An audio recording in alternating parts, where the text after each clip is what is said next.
Good morning, friends and family. I decided I was going to do a video post this week because it's been a really long time since I've posted and there's so much that I would need to write about, so I'd rather just talk about it. Starting with the vulnerability video I was supposed to make and didn't. We had an opportunity to share about what vulnerability is and in our house practice vulnerability as friends and sisters. And I don't know, what that looked like was a lot of talking about how vulnerability is being uncomfortable in sharing things because it's so real to you, it's so authentic that it's really hard to be open about either what you're feeling, the situation you've been through. Yeah, anything. It could be anything. You can be vulnerable about anything as long as it's the authentic version story of that thing. And so as we talked about that, we dove a little deeper into what it means to share our stories as a house, like our life stories, our testimonies, whatever you want to call it.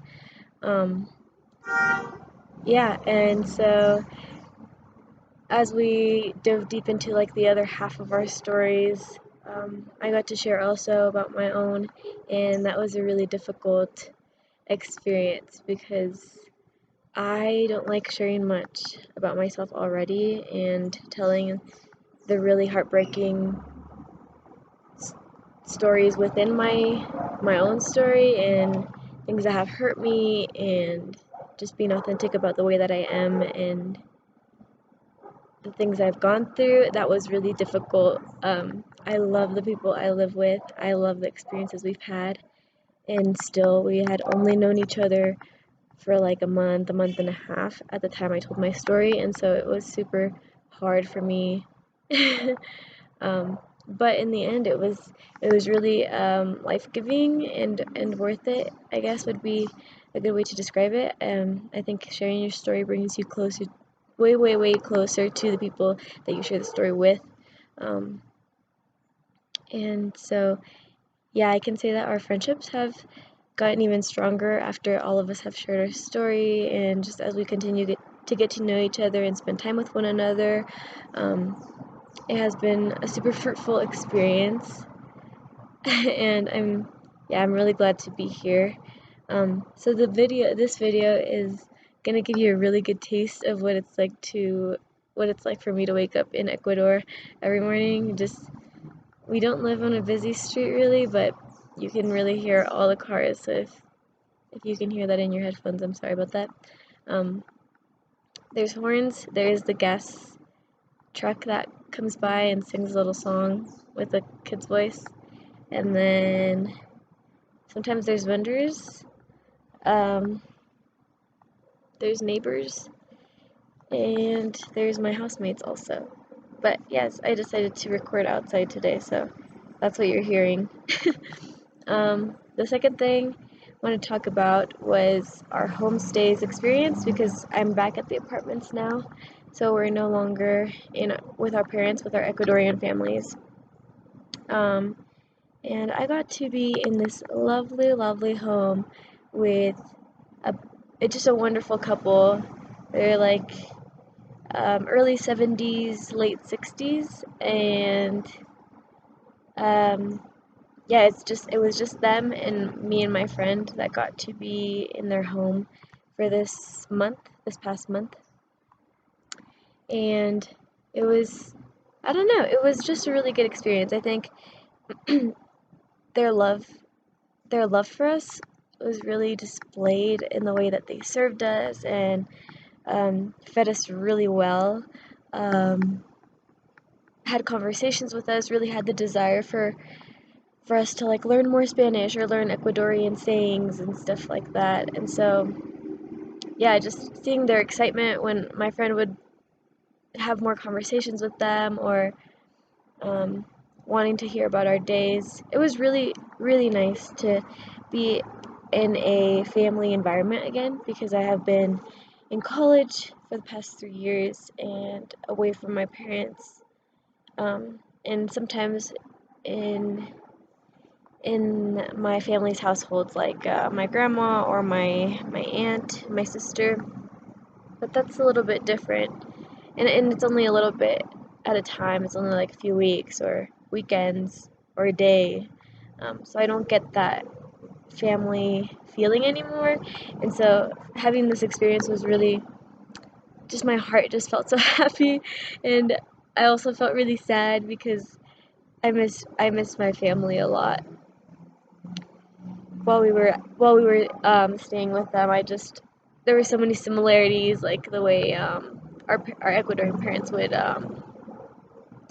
bicker. They would have like little arguments, but they were not actual arguments. They were like playful arguments, and that made me laugh because it reminded me a lot of my parents. And um, yeah, just getting to share what my family does back home, and the dishes that we cook and the times that we have Mexican parties, and having the opportunity to share that with my Ecuadorian parents was a lot of fun.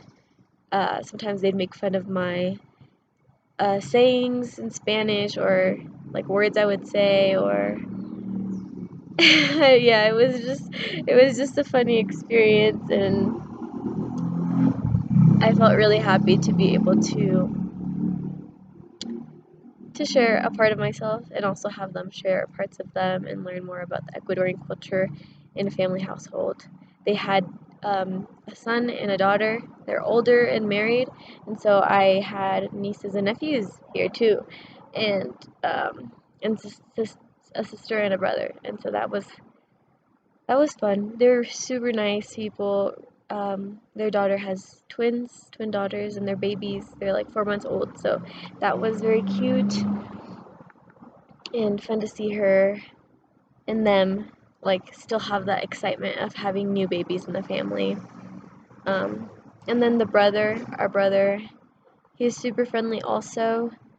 His daughters are a little bit older, so we got to play with them, and they would be like, "Can we go play now?" And um, why is your hair this way? And why do you have piercings? And just all these questions. And so that was lots of fun because they're really, really smart kids, and it feels like you're having like an adult, almost an adult conversation, or like even like a teen conversation with these 8 and 6 year olds.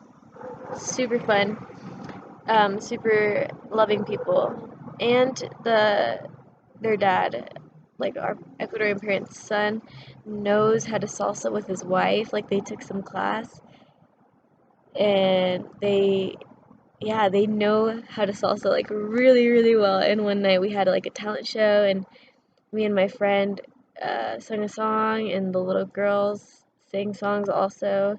Our other friends from the program were there, and one of them sang a song. We were just lots of singing.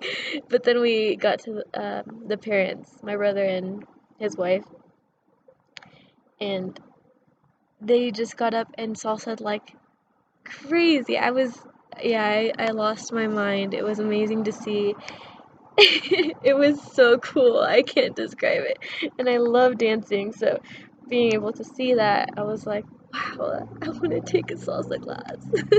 But yeah, it was a great experience to be able to live in a household here in Ecuador, and yeah, just get a little taste of what it looks like. There's a lot of differences. There's a lot of things I was not aware of, I guess, and Uh, it's interesting when you speak the same language, but there are still so many differences within that language, and you're like, you like miss people. Like you'll be having a conversation, and you say the thing that you think you said, and they misunderstand and think you said something else, even though it's the same language. It's just interesting, and lots of fun to figure out, and sometimes complicated and frustrating, but you take it one day at a time, and it turns out okay. But yeah, so now we're back at the apartments after having that awesome experience, and everybody at the house has had a different um, household assignment in Ecuador, and so everybody has different stories. They had different parents. Some of them had little siblings, some of them had older siblings that still lived at the house or were married. Um, others that had siblings but they were married, like mine. Um, some households only had one parent, like a mom. Yeah, and so everybody has a different story to share, and we still haven't gotten to sharing those, but hopefully we get to um, just go around and share a little bit about what our experience was like, about the complications, about all the new things we learned. Um, and yeah, that is definitely special, and I'm so happy we got to go through that. Coming back home was interesting because you're coming from like a family environment back to your like individualistic kind of household, and it's fun to be back in the apartments and see all your friends, and it's also a little bit sad because you built that relationship with your parents and with the siblings and with their family, and so um, we can still see them if we want to. It's just a little bit harder because they set out that time for you, and yeah. um, but yeah, so that's home stays. That was like 2 weeks ago now, or a week and a half ago. We came back. I Let's talk about the jungle. Let's talk about the jungle. Okay, so we went to the jungle, and I don't think I've said much about it or anything at all. But the jungle was super fun. I don't remember if it was a week or 2 weeks. Honestly, time here is warped. I always feel like a day is 3 days, and a month has been a year. Like it's really complicated. um, it feels like a long time and a short time all at the same time, but it's so good. Um, so the jungle we went to this part of the jungle called Misawayi. Um, and in Spanish, the jungle is not called La Jungla, it's called El Oriente, at least here. Um, yeah, so we went there. On our way there, we got to go on a hike and um, go into like this waterfall area, and we got to swim in it. It was super cold, but super fun. There's experiences also here that I'm like, I don't want to do it because it's gonna hurt, like going into the really cold water. But then I think I'm in Ecuador. I don't know when I'm gonna be back.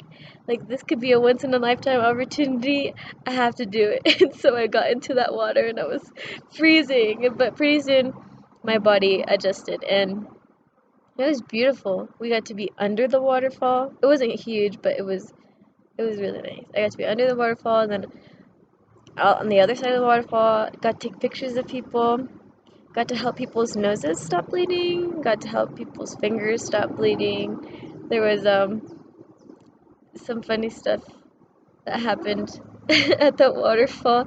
Just people were, I don't know what happened honestly, but yeah, that was a lot of fun. And then we were just at that time we were just like 10 minutes, 15 minutes away from our hostel. So then we went to our hostel and it was so beautiful. It was like I don't know, it felt like we were in an island, and especially because the jungle's super humid and hot, and so getting to be in a hostel, first of all, that was my first time ever in a hostel, and it was fancy. And, well, maybe, I don't know if it was that fancy, but it's fancier than I imagined it to be. Um, and it was just really nice. The people that cooked for us were amazing. The ladies were so giving of their time and energy. I think one of the lead people in charge in the kitchen gave us a devotional on our last day there, and she was just so kind and encouraging throughout our stay. Always, always giving us things like anything we needed. She was there and always with a smile, and so it was a huge blessing to get to know them. Um, yeah, I got to sleep in a room with four other people, and so it was a pretty big room. And we were at the very top, and so there were like windows that faced the little town, and yeah, I don't know, it was really nice. I wish I had pictures, but so the thing is, while I was at the jungle, one of the days, um, I don't know what happened. I woke up, I used my phone, and then at some point in the day, my phone asked me for my password instead of my fingerprint, and my mind was just blank. Like I couldn't think. I don't know how to describe it. I just couldn't think. So I was looking at my phone and I couldn't figure out what my password was. I had it's not like I think I put in my password either every day or like every other day or every 2 days, but it's not super uncommon for me to put my password in. It's not like I don't use it for a long extended period of time. But when it asked me for my password that day, I just yep, I couldn't think of it. I couldn't remember it. And even right now, I have a number in my mind, but I don't know if that's the right number. I have no idea what happened. But I definitely forgot my password, and I tried to guess it. I tried to think logically. I wrote the passwords down and would cross them out.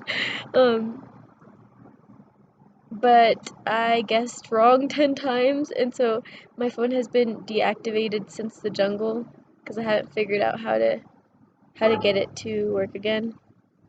So I've been using my computer for like Instagram, keeping up with people, and Facebook, keeping up with my parents, and that's it. That's all I can do. Just use Facebook and Instagram because my computer is limited. And yeah, just trying to check my email and keep up with work messages. It's been tough. it's I don't I'm not like um super upset at not having my phone because we already don't use it too much here.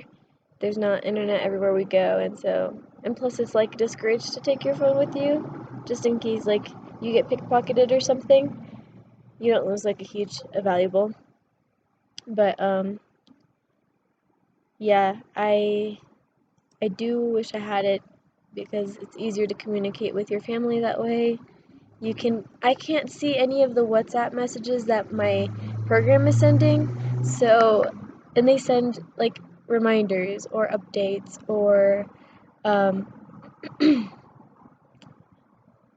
um I don't know, just important information we should know, like things we should pack for trips and stuff. and, and I'm so out of the loop, like completely out of the loop. So it's just tough in that sense, and it's been tough because I feel even more alone in the sense that I'm disconnected from my family back home, my friends back home. Oftentimes I'm disconnected from our house plans here, and so I have to ask around. I just feel a little bit lonelier than usual, and it has been a tiny bit frustrating. But hopefully I'll get it fixed. I have no idea how. Um, but yeah, hopefully I can figure this out because it's frustrating to know that it didn't get stolen. My mind didn't work and hasn't worked. I don't understand. Oh man, okay, and so yeah, I've been doing stuff on my computer, and that's why I haven't posted in a really long time also because I didn't have pictures I could share. Um, yeah, and I don't know. Yeah, I didn't want to post because I felt like I couldn't have anything to share if there wasn't pictures. But I obviously have a lot to share. I just wanted some kind of image content. Anyway, so yeah, that's the situation with my phone at the moment. Um, yeah, this weekend we're going to be going to another touristy town. It's called Baños, which in Spanish means bathrooms. And so I haven't been able to stop thinking about that. Um, but I guess it's really fun, and we have the option to either do horseback riding or canyoning, or we can walk around the town, which I suppose is really nice. Everyone says things to you, but you've never been to this place, so you always just go and take their word for it, but you can't picture anything because all the towns look different here. So, um, yeah, I don't know. So yeah, I'm excited about that. I think I'm gonna do canyoning because I was thinking horseback riding we can do back home. We've got lots of horses, and if you know people that have horses, or if you know people that have horses, or if you know people that can give you discounts to ride horses, yeah, all the things. It's very easy to horseback ride back home, and so I'm not super excited about horseback riding in this touristy town. But canyoning, I found out, is when you are attached to this rope thing and you like hike down the waterfall, a waterfall. Yep, something like that. You just like you're coming down the waterfall and you've got the water in your face. And I don't know, I don't really know what else you do. I know there's other things you do. Oh man, they told me something and I can't remember. Oh, I think we do little slides. We go on natural water slides. I have no idea what any of this might like look like, or but I know we wear wetsuits and I know we come down a waterfall, and so that's exciting in my head. Um, but yeah, so I think that's pretty much an update. Right now, we have our school study abroad advisors here. I don't know if everyone's a study abroad advisor, but they're somehow involved in study abroad or are considering the program for their school, something like that. And so now, right, currently I have my professor David with me, like not with me, but like he's in the area, and oh, it's been so nice. I just saw him yesterday, and he came to see like our apartment with the whole group. They're like on a tour. It's so funny. Um, and so he came to see our house, and then he went to go see our education center where we have classes. And he sat he sat in our on our oh my god, I can't speak. He sat in on our class, on our Spanish class, and he got to see a little bit what it looks like to study here, or what it looks like to have class here. And then we talked afterwards. We have 5 George Fox students here, counting myself, and so all of us just kind of talked with him and got to, I don't know, chat a little bit, but not for long because he had another meeting he had to get to.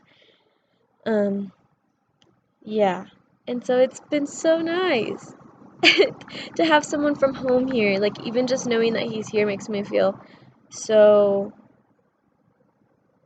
at ease and excited and very happy, especially because it's profe. Like, this professor is he was there when I started my freshman year of college, and he's been there in and out like throughout.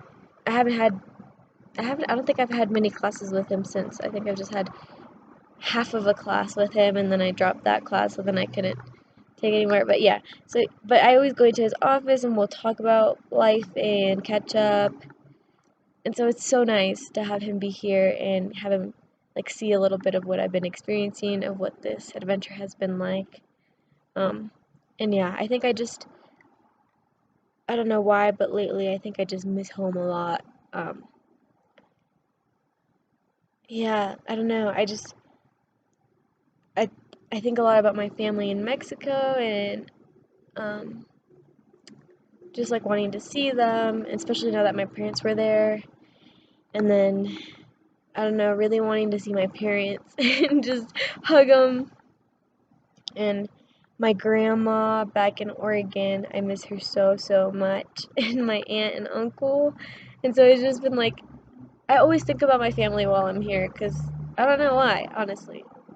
I think about them here way more than I think about them when I'm in Oregon. And I'm only an hour away from them. So maybe it's because I'm like really far. I think a lot about my like siblings and my nieces and nephews. I miss them so much.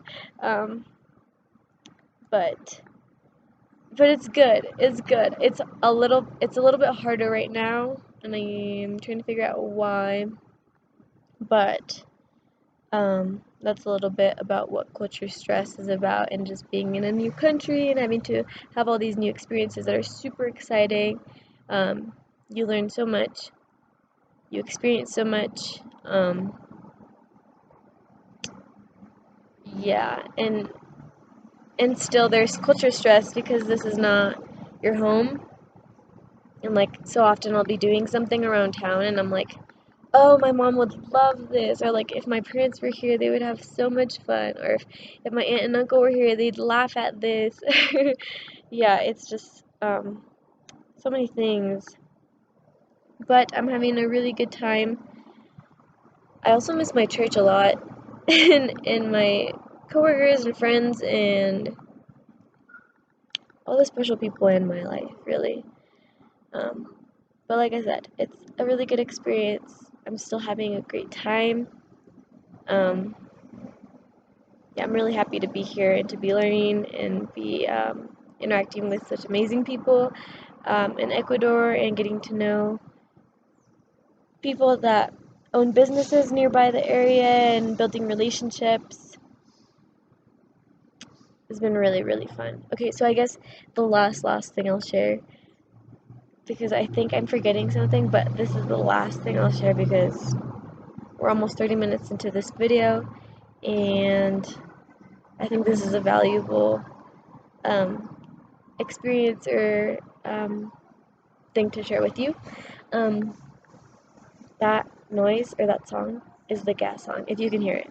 Um, okay, so on Saturday, we had an event for our internship, and I work at this, you guys know, I work at this place, this organization that works with special needs kids and adults. Um, and so they were going to host an event that would help raise funds for their organization. Um, and yeah, so we were gonna go. There's three of us at that internship, and all three of us were gonna go and just support them. Um, see, because the kids were gonna have like a show, they were gonna display their dance. It was like a folkloric dance, and they had been practicing that since we've been at our internship. They've been working on their dance moves and teaching us their dance moves as well. And so we were really excited to go and just see what their event looked like, and because they do this annually, except this time because of COVID, it had to look a little bit different. Um, but yeah, so we went. Actually, the day before we went, we were at our internship, which was Friday, and that day, one of my friends pulls me upstairs and she's like, "Hey, so we just got voluntold that we're going to do this folkloric dance." Um, yeah, so it was a Colombian folkloric cumbia. Yeah, and so we had to learn it on Friday, practice it on Friday. The good thing is it was only like a minute and a half, almost 2 minutes, but we had to learn the dance on Friday to perform it on Saturday morning ish. Um, and yeah, so there was like these huge green skirts and the green tops, and they were super beautiful. It reminded me a lot of like las faldas que se usan, or the skirts that we use for like Mexican folkloric dances too. Um, but yeah, so anyway, that was a super interesting and fun experience because they were like, "Oh, you guys are gonna do this, and you're gonna perform twice," and we did. We performed twice, and we did okay. I think we did okay for learning the dance the day before and then doing it the next day. I think we did fine. And then they told us that the video was broadcasted in Belgium because Belgium has the same organization and they were also raising funds that same day for the same organization in Ecuador. Um, so yeah, that was fun and super last minute, but a good and interesting experience. Um, but yeah, anyway, so that was the last thing I wanted to share with you guys because I thought that was really funny and can't believe that happened, honestly. But yeah, I will try to keep you guys updated as we continue. Hopefully, when I get my phone back, I'll be able to post some pictures. but they might be deleted also, so maybe not. I'm just about to get ready to go to class, and yeah, so I hope you guys have a wonderful day. Um, I will, I don't know, I will update you soon, hopefully. Alright, I'll see y'all later.